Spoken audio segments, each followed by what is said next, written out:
I went around the table there, right? Because the reality is that human beings are put on Earth to create life. Whether you're an atheist or you are religious, all the books pretty much say it. The most important thing is having children, creating offspring. That's why we're put on Earth. That's why the male biological urge to have sex is so strong, and the female biological urge to have children is so strong, especially as they get older and they get closer to that window, right? They call it the baby rabies. It's a real thing. I'm not sure the Quran the Quran really says that that we're put here to worship God. We're here as God's slaves. And then you think about what God would want us to do. Is to do but the having right a thing. family is also at the top. I mean, outside of worshiping God, the next thing is having a family. Right. Really? So. Right. That's how you make God happy. Yeah. But so whether you're an atheist or you're religious, etc., it seems to me that procreating is at the top of the totem pole. If you're an atheist, it's procreating. If you are religious, it's God, then procreating, which is right there. Right. Right. So with that said, creating life, what makes a man's chances increase to procreate? I'll answer it. Acquiring status, resources, being attractive. Fair? Can we all agree on that? Trinity. Data-wise, you're just wrong. What? Like, poor men have more kids than wealthy men. You're just wrong. I know you say I'm a contrarian, but like, you can Google the numbers right now. You're just wrong. No. The best in the village. I didn't say what is actually going to lead to. I said what increases your chances. How can it increase your chance if it doesn't actually do it? Or what is that? What do you base it It on? would be the highest level of trinity of status, network, and looks in the village. Like Melina chose you from all the fucking nerds. She chose you because you have the most network, looks, and status. You dumb. There's a guy. So if there's a guy that's pursuing that trinity of things, and another guy's just trying to have as many kids as possible, the guy that's have as many kids as possible is always going to have more kids than the wealthy. But remember, again, this goes back to creating life and increasing your likelihood of mating. As a man, acquiring status, resources, competence, etc., is going to secure your ability at a higher likelihood of getting a better mate, being able to stay with that mate long term, and most importantly, getting more than just one woman because men want quantity. Right? Acquiring status, resources. Yeah, I understand. It's like important for increasing your chances of finding a mate. Sure, it's a fun theory, but number-wise, none of that exists in reality. Poor men have more baby mamas. Poor men have more children.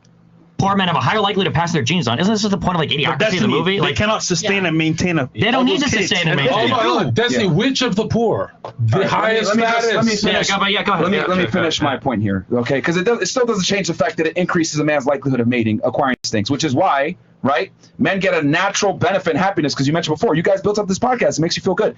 The reason why men chase resources and status is because that leads to respect, that leads to fulfillment, because men are fulfilled when they create something. That's why men are builders. That's why men are overwhelmingly inventors. They create the infrastructure, etc. Men are fulfilled from creating things. Women, however, are fulfilled from creating children. That's why women, right? Women don't get the same satisfaction from building something. They don't get the same satisfaction from career, earning income, etc. They get more satisfaction from having children. Even the women on the panel, successful hairdressing salon, etc., they pick their kids. Why? They pick their kids because they know that my duty as a woman is to be attractive so I can find the highest status man that I can and have children with that man. So what I'm saying is that women get their benefit from biological sense. They get their fulfillment from having a family. If they want to have a career, that's cool, but it's never going to fulfill them to the same extent that it will for a man, because when a man is fulfilled with a career, his mating options increase. When a woman is fulfilled by being attractive and having a man, she's successfully done her mating strategy, because men and women are different. Women want quality. So how do I get quality? I be attractive, keep myself young and fertile, get that man, bam, I secured his resources. I won. I have children with that man. I'm in a relationship. Man wins. I have resource. I have status. I have this woman. But if I want to, I can spread my seed to other women because I have the ability to have quantity. Why don't any of them do it? Perfect. Wait. What was that? What wealthy men don't go out and have a ton of kids, though? It like defeats your entire argument. If men are only pursuing these things because it gives them the option to procreate more, A bunch of other women. but they don't, and they don't have a lot of kids. They literally don't. Higher body counts are on poor people. Like everybody knows this. Are you talking about today? Today, yes. Yeah, because there's birth control. We have contraception and birth control, so men don't have to deal with the consequence of impregnating women. Yeah, but even wealthier men don't have higher sexual partner count. There's no study, there's no research you could pull. Like we're totally off the facts at this point. Like I said, like that's like Nick's story. These are nice stories, but they don't map onto reality. They're just stories. If you look at the data, wealthy men aren't out here having sex with all these women. They're definitely not procreating with all these women. And if they wanted to, they could tell them to get up right. Jesse, common sense. Common sense is if you ask who has more kids, it's gonna be poor people. Mapping on reality, maps and meaning over here. If I am like a multi-millionaire and I'm standing next to some homeless bum, who is going to have a higher chance of mating with a woman? It's about who's choosing to. Exactly. We're talking about chance, not choice. But you're saying you pursue the chance in order to exercise the chance. We're saying very simply, it's very simple. I know it's hard to understand. When there's no source, where's the source that says that hot, I do tall like that you chads fall with back lots on of emotion money? over fact because you can't win the data about argument. emotion. It It's is. just common It's an sense. emotional argument. It's just I can't common argue sense. against the Everybody emotional. watching can perfectly understand what Really, we're they talking think about. that wealthy people have more children than poor Wealthy people. Then That's the what guy everybody would- women understands. are more accessible to wealthy people. Wait a than minute. Then why do yes. poor people have so many more children? Because it's a different Well, lifestyle. You think right now? I'm curious. And the wealthier countries in the world versus the When poor you're talking countries about in the the poor world, people, who's having more children? Africa. Really, but they're all It's poor. RK Why? selection. Why? It's first RK of all, it's not selection. RK Very selection. simple. That Yes, has to do it with is. investment in It offspring. That's not absolutely even is. true. Yes, No. it is. Yep, it It's is. You not. can look up. There's a debate about it on YouTube. But There's not a that's debate about it. besides There the point. are selected species and case-selected It's species. very simple. But it has nothing to do with the conversation right now. If I'm rich versus a poor person, who has a higher chance of going to a bar and pulling a girl and taking her home? Well, based on the data, it seems like the poor person that's spending all his time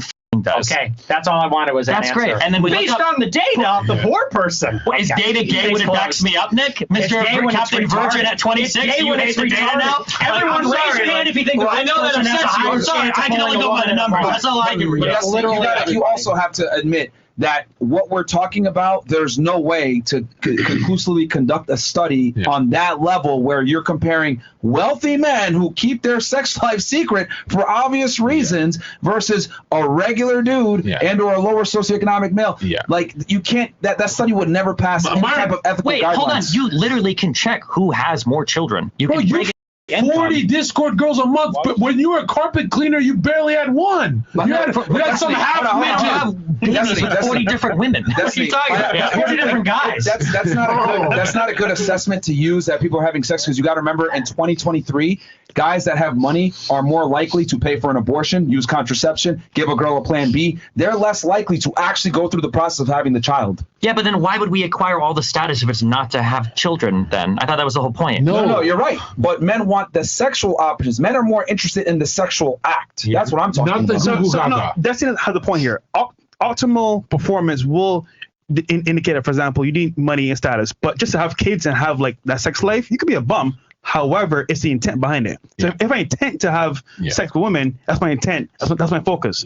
So by default, I'm gonna have more options and more girls. But higher quality women will respect a man that has worked on himself and becomes successful. Wait a minute, Fresh and Nick, are you saying the homeless man that smells like fucking dog piss is not my wife? You gotta be kidding me, bro. The whole reason I even went through that display is to show that men derive fulfillment from success and acquiring status and resources, which increases their likelihood of going up in the sexual marketplace.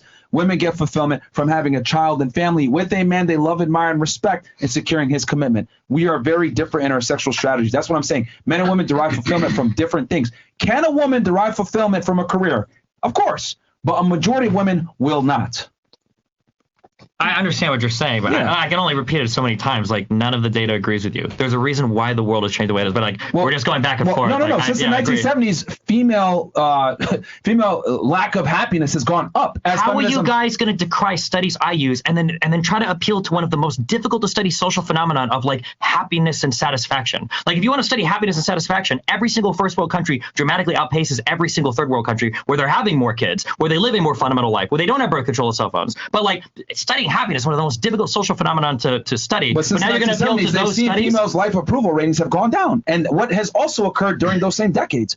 I know correlation is a causation, but feminism got stronger since the 70s, and women's happiness rates have went down alongside it. So is the antidepressant medication subscriptions; they've went up. So, I mean, we could sit here and say women are happier now than ever before, but I would respectfully disagree and say that women are less happy than they've ever been because they've been lied to about what actually makes them happy. They're being falsely told, chase a career, make money, acquire resources, basically live like a man, and you'll be happy. And what do we have? We have a lot of sad women out there that aren't having the same high approval ratings with life, even though they're the most educated and they make the most money they've ever had. Sure. I mean, like, we can, I don't want to go back and forth all night, but like, I've said my piece, Okay, fair enough. Just out of curiosity. Yeah. Sure. I was wondering if you value your career over your family.